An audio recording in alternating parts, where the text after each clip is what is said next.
Birbhum portal.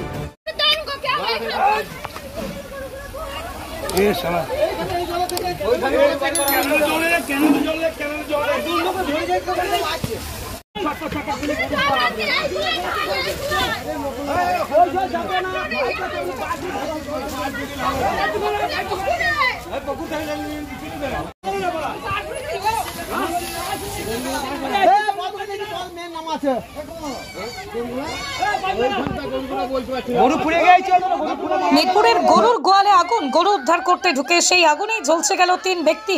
গরুর গোয়ালে আচমকাই জ্বলে উঠল দাউ দাউ করে আগুন। আর সেই মুহূর্তেই গোয়ালে বাঁধা ছিল 2টি গরু সহ 8টি ছাগল। আর সেই সমস্ত ছাগল গরুকে উদ্ধার করতে গিয়ে আগুনে ঝলসে গেল 3 ব্যক্তি। উল্লেখ্য, আজ অর্থাৎ মঙ্গলবার আনুমানিক রাত্রি 7:45 নাগাদ বীরভূমের মল্লারপুর থানার অন্তর্গত মিরপুর গ্রামে গরুর গোয়ালে আচমকায় লেগে যায় আগুন। স্থানীয় সূত্রে জানা যায়, প্রতিদিনের মতো আজও গরুর গোয়ালে মশামাছি তাড়ানোর জন্যই গরুর গোয়ালে ধোঁয়া করার জন্য দেওয়া হয়েছিল ঘুঁটের আগুন। আর সেই আগুন ক্ষণিকের মধ্যেই ছড়িয়ে পড়ে গোটা গোয়াল জুড়ে। আর তারপরে আগুন দেখতে পান বাসিন্দারা।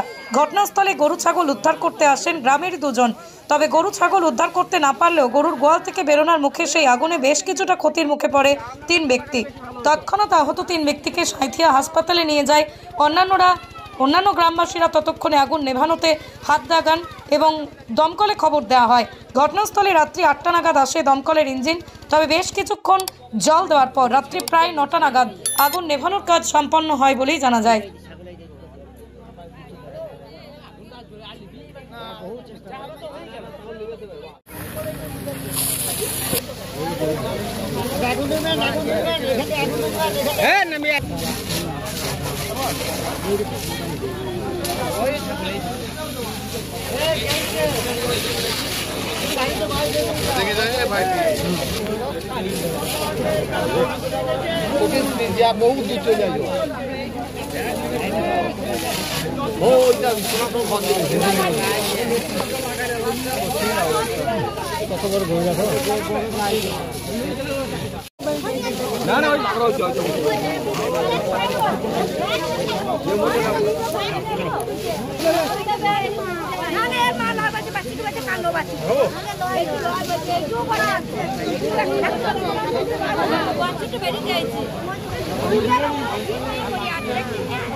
এইগুলো ছাগল টাগল আছে নাকি? ওই যে একটা নাকি, ওই যে হ্যাঁ এইটা ঠিক আছে।